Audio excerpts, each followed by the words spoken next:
What's up, everybody? Welcome to another edition of At a Glance. This is a series in which I give you an appetizer sampler glimpse into a particular faction in 40k. The goal behind it is to help you decide if you want to look further into the force on your own, or maybe even start collecting that force as well. So up on the chopping block this time is a request from a while ago. It's been a while since I've done one of these At a Glances. I love doing At a Glances. I don't know why I let it go way too long, but I do, and that's my bad. This request was like a two-part request, and the other part's done, and I thought I did these guys already, but I was confusing two other videos together in my head. So I did not do these guys. So here we are. So this is a Loyalist Space Marine force from the second founding, successors of the Raven Guard. This is the Raptors Legion, otherwise known as the Raptors chapter nowadays. The original name was the Raptors Legion, but they have since been kind of, you could say, retconned, if you will, just be called the Raptors, much like the Mentors Legion just became the Mentors. I think GW, and this is my own personal thought, I think they're dropping the Legion moniker because they don't want to confuse people with the actual Legion time period of the Horse Heresy and then post-Heresy chapters. Either way, these guys are pretty cool. So we're going to look at that color scheme real quick, a brief, skipping across the surface glimpse into their fluff and combat style and things of that nature, then thoughts on collecting them and thoughts on painting them. Just basic thoughts. So they did have a color scheme change from Rogue Trader era to, at some point, Forge World, either in Imperial Armor book 2 or 3, I think is one of those books, is when their color scheme got changed by Forge World for the better, in my opinion. I'm not going to go over their original color scheme. You'll see a picture of it alongside their current color scheme, but you can check out their color scheme breakdown ramble for that. So we'll just look at their current color scheme. That's really all that matters because you're not going to collect them in that blue and yellow anyway. It's a striking color scheme, a bit more polarizing. It's not bad, it's just their current canon color scheme is a lot better. So their main armor color is a dull green. You can kind of call it a drab green, a modern military style of green. Something more appropriately seen on Astral Melton forces, but here we see it on a Space Marine power armor, and it actually works out pretty well. So this dull green is for the entirety of their armor. They also have a chest emblem that can be done in silver, and if you don't want the metallic glint to silver, you could do it in kind of a gray. Their helmet lenses are red. Their weaponry is in black, although you could also do it in dull green. There is one piece of art that shows a weapon with dull green coloration on it that matches their armor, and you can kind of play around with that if you want. They have white squad markings. Their chapter symbol is a bird head in profile, and it is in white. So it's a side view, hence the profile, and bird head, and it's white. They make use of camouflage cloaks on their scouts, as many chapters do. They also make use of camouflage on their battle brothers and on their vehicles. So that's some food for thought right there. And we see on two pieces of art that are for veteran sergeants, we see one has a helmet stripe in yellow and one has a torso stripe in black. Further food for thought if you want to pick out some details on some models to help break up potential monotony of dull green for you. Anyways, I like that color scheme. It's kind of plain, kind of basic, you might say, but it's sharp in the fact that it's, one color is usually always a sharp look. Now, this color scheme, like I said, is very appropriate for them because if I had to sum them up in two words, it would be grim adaptability. They are a second founding successor of the Raven Guard. The Raven Guard got hit hard during the Heresy with the Drop Site Massacre and the like, so survival was paramount for them in rebuilding. So Raptors come from that heritage, you could say, and they've had many a time in their long history that they were rendered nearly destroyed, annihilated, almost made extinct, whatever you want to call it, multiple times throughout their history, only to survive through adapting to the changing circumstances to survive, rebuild, win, etc., etc. Because of this hard-won knowledge, they have in their mind, no illusion of what war really is. And war to them is not the idea of martial glory, personal honor, and prestige, but it's merely suffering and death. And they excel in that business of war. They don't care for the personal glory of close combat. It's not for them. They are capable. They are Space Marines. They have plenty good fighters in close combat. They do brutal assaults, precision assaults on the enemy line to utterly break them, when they deem it necessary to do so, as part of their calculated battle plan. But they don't seek it out. It's not something of a matter of importance or pride to them. Winning the war is what matters to them, and they will do that however is deemed necessary. So they have, they're very pragmatic, adaptable. They really kind of prize independent thought of that nature. So in the battle, they urge their captains, even their sergeants, to think on the fly and assess the situation and adapt as the battlefield changes situations quickly. They view the Codex Astartes as a highly effective set of guidelines, but not absolute doctrine like other chapters rigidly adhere to. This causes those chapters to kind of view the Raptors as having a reckless disregard for the Codex Astartes, when in truth, it is what they use as a guideline and guidance in a lot of situations. They just don't follow it rigidly. So they pride themselves in their zeal. They consider themselves very zealous warriors of the Emperor. But what's interesting is it's not like Black Templar or other zealous forces, which typically are showcased in brutal melee or those close quarters combat. Instead, the Raptors prize skills marksmanship. They prize skilled shooting. The skilled marksmanship, a quick, clean kill from range, to them is way more impressive and important than a personal duel with a champion and laying them low that way. It's all about the mission, remember. A quick, clean kill from range can be done multiple times quickly, repeatable in mass by the whole company and what have you of that particular engagement.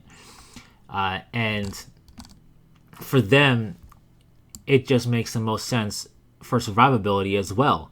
Close quarters combat allows the enemy in some capacity to fight back in that instance, and we see it, of course, that in the rules. But in range combat from afar, they're able to conceal themselves, conceal a position, rain death on the enemy in skilled shots and in accurate marksmanship, and then they are able to use that with their hit and run philosophy to continue bleeding the enemy dry and take them down and adapt to the battlefield. That is what they do. They also launch brutal assaults at an effective pressure point kind of setup to break the enemy utterly when necessary. And they adapt their strategy, their battle layout, their composition and everything to the battlefield on a case-by-case basis, even mid-battle, between missions, whatever the case is, to bring a swift end to the war. That's all they care about.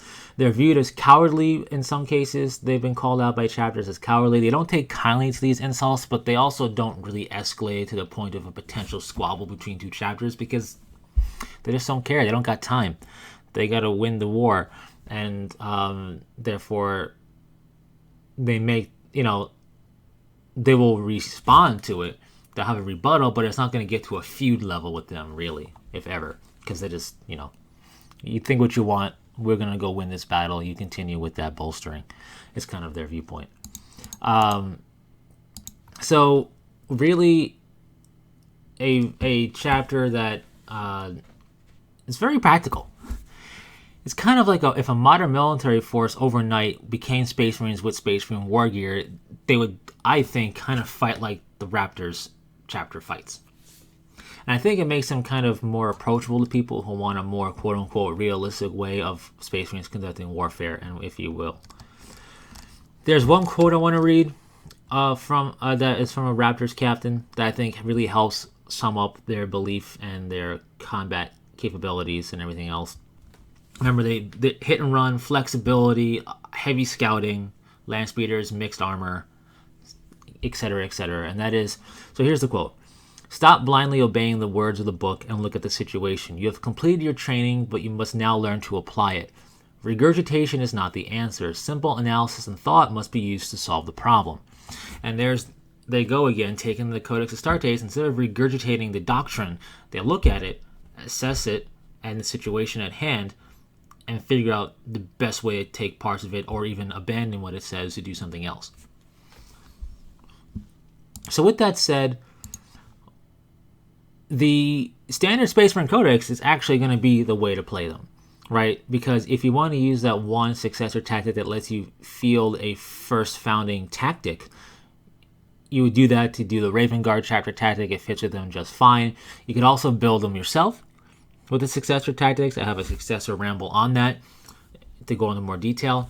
But, to represent their hit and run, concealment, marksmanship style, there are ways to do that with the successor tactics combinations you can pick, and it works out fine.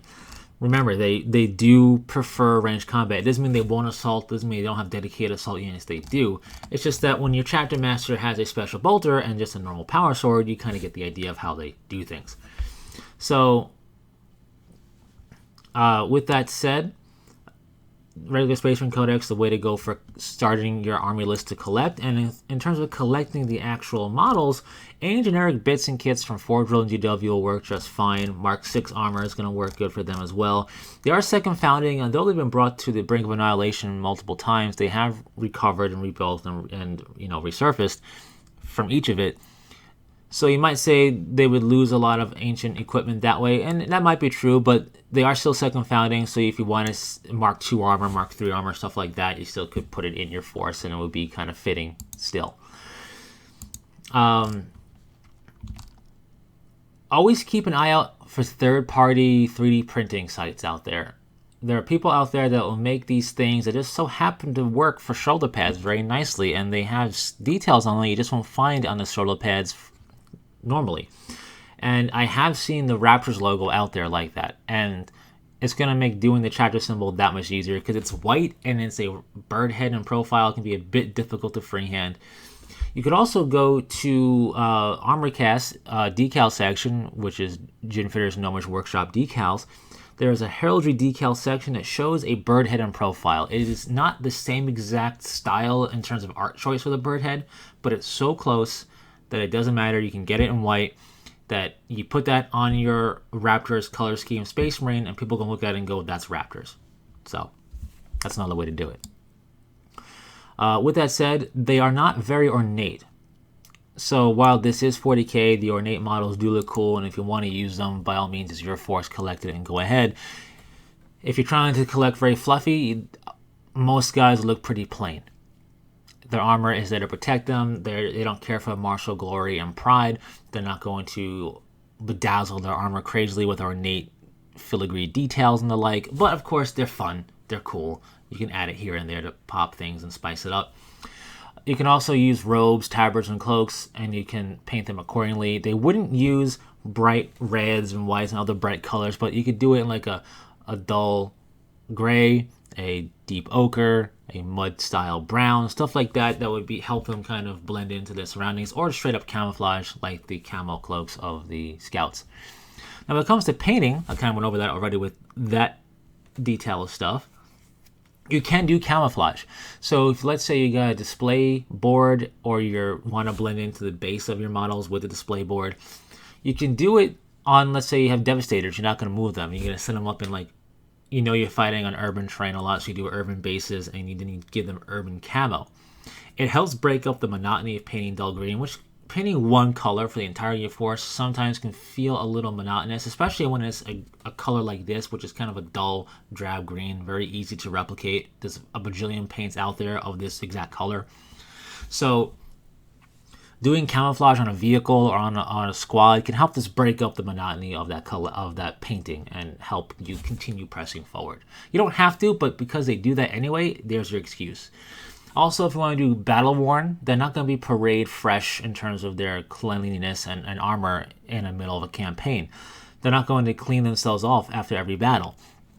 So if you want caked on mud and grime and stuff from weathering, you could do that with them as well. They're a very good force to do that with. So with all of that said, given their color scheme, how crazy you go with weather and the like, and camouflage, they can be a very quick, effective, and sharp-looking force that are fully painted on the battlefield, which is also very nice and handy. So that's the Raptors. I really like them. They and the Carcharodons are my two favorite Raven Guard successors. Carcharodons are heavily implied and not quote-unquote officially that, but they basically are. the Raptors are an official Raven Guard successor. So those two are my top two successors for the Raven Guard. Raptors, very practical. What are your thoughts on them? Share it in the comment section below. And thanks for sticking through it. Until next time, take it easy.